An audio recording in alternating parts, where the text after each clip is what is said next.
Y ahora pues, ya que hemos estado hablando de cómo se miden o cómo se expresan en unidades naturales o en unidades internacionales la carga eléctrica, la siguiente pregunta es, ¿qué es la carga eléctrica? ¿O cómo definimos carga eléctrica? Bueno, ya sabemos que es una propiedad fundamental, es decir, que es de todos los sistemas físicos tienen carga eléctrica. ¿Ve? Incluso nosotros podríamos decir, no, pero es que hay cuerpos neutros y esos cuerpos no tienen carga eléctrica. No, sí tienen carga eléctrica. Lo que no tienen es una carga eléctrica diferente de cero.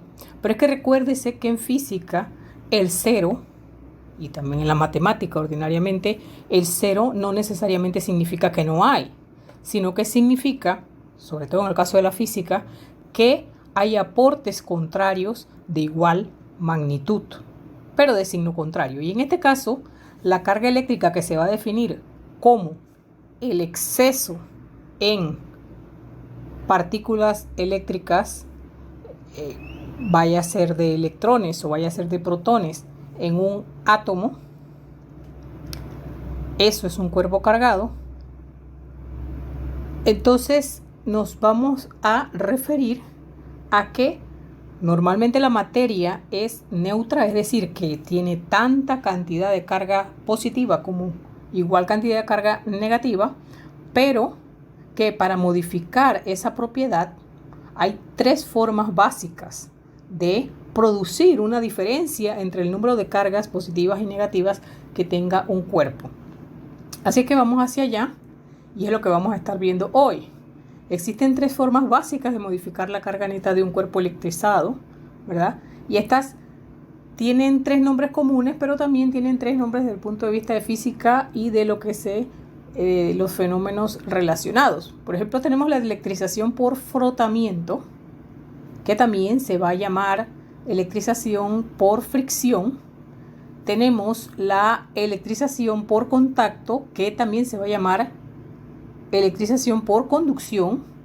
Y tenemos también la electrización por inducción, que se va a llamar también electrización por polarización.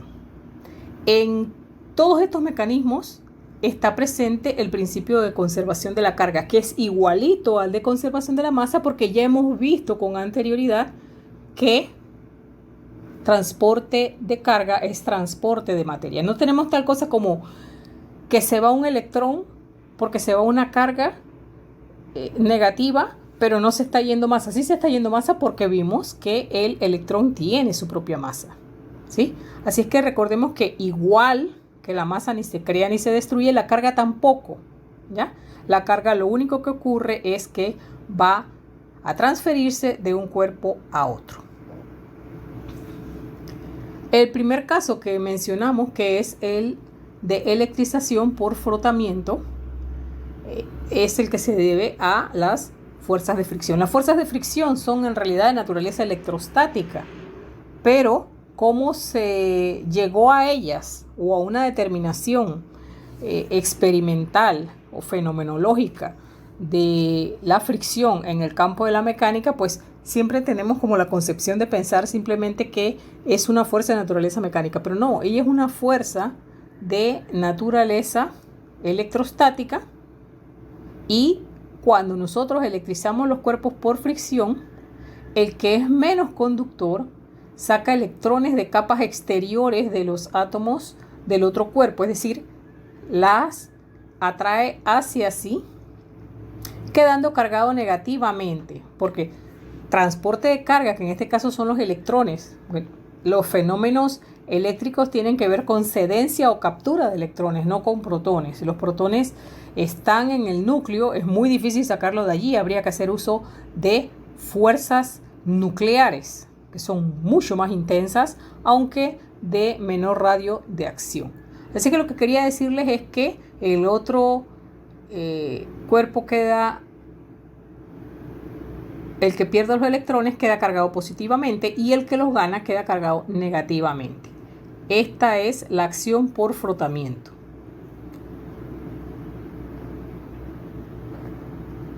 Y está entonces la acción por contacto, que como hemos dicho, esta acción de electrización también tiene el el nombre de conducción, es porque es una electrización que requiere que los cuerpos, tanto el que va a ceder la carga como el que la va a recibir, entren en contacto. Es decir, la carga entonces que se va a transferir va a ser exactamente el mismo signo.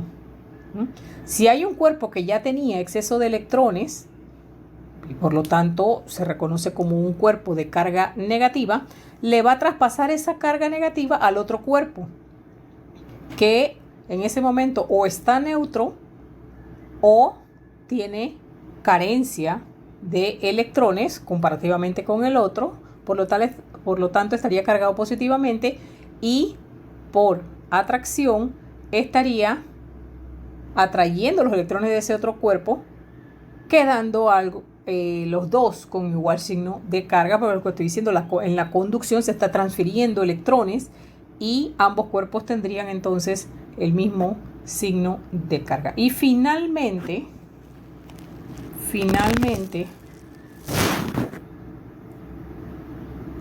tendríamos el proceso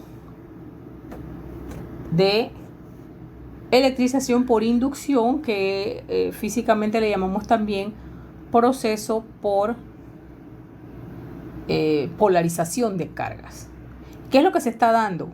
Es que yo acerco a un cuerpo eléctricamente neutro un cuerpo cargado, ¿sí? Y lo que está ocurriendo es que a pesar de que el cuerpo está neutro, internamente existe la posibilidad de cierto movimiento de cargas, y al acercar un cuerpo de una carga, pues se produce la separación de las cargas, de manera que se acercan hacia ese cuerpo lo más que se puede, porque recuerde que no están en contacto, se acerca hacia él las cargas contrarias. Pues por afinidad electrostática nosotros veríamos que, por ejemplo, si usted acerca un cuerpo con exceso de carga, electrones, es decir, un cuerpo cargado negativamente, lo que va a ocurrir es que los electrones que estaban en esa región, en el cuerpo que usted tiene y que intenta electrizar, van a moverse todo lo que le permita la red cristalina de ese cuerpo, van a moverse en dirección hacia alejarse de ese cuerpo que usted está acercando, porque recuerde que ya sabido es, desde secundaria, primaria, de toda su vida usted ha aprendido que las cargas iguales se repelen. Entonces quiere decir que con estos mecanismos las cargas de signo contrario se aproximarían a ese cuerpo cargado que usted ha acercado, no llegan a estar en contacto, y el conductor se polariza, es decir, tiene una separación de carga. La polarización es una separación de carga, ¿verdad? Si usted haría entonces contacto a tierra, por alguna razón hace contacto a tierra en uno de los extremos polarizados, entonces el cuerpo adquiriría la carga del signo opuesto. Entonces estos son los tres mecanismos. Recordar entonces lo que hemos visto, que llamamos carga al exceso o defecto en el número de electrones que tiene un cuerpo. Porque normalmente la materia es neutra, es decir, normalmente los aportes de cargas positivas y negativas son iguales y por lo tanto suma cero. Entonces la diferencia en eso, es decir, si hay más electrones en el cuerpo que en el de una partícula neutra, quiere decir entonces, nosotros hablamos de que el cuerpo está cargado negativamente. Y si por el contrario nosotros tenemos menos electrones de los que correspondería al mismo cuerpo si estuviese en estado neutro, entonces hablamos de que el cuerpo tiene carga positiva. Vamos a ver entonces ahora, en el siguiente caso, cómo se da esta interacción entre cargas eléctricas. Ya he mencionado algo al respecto, lo más importante. Y cuando vayamos allá vamos a ver un dato curioso en el que quizás usted no ha pensado, pero que es muy importante tener en cuenta. Porque por años, y es así porque comenzamos pequeños y a una persona muy pequeña no se le pueden explicar demasiadas cosas a la vez, porque es como si usted, un bebé recién nacido, quisiera, en lugar de alimentarlo con una leche de fórmula apropiada quisiera meterle de una vez un bistec, lo mata. Bueno, asimismo se analiza o se atienden los requerimientos según la edad del estudiante. Bueno, ya están en universidad, vamos a ver qué cosita va a aparecer ahora cuando veamos la interacción entre cargas eléctricas.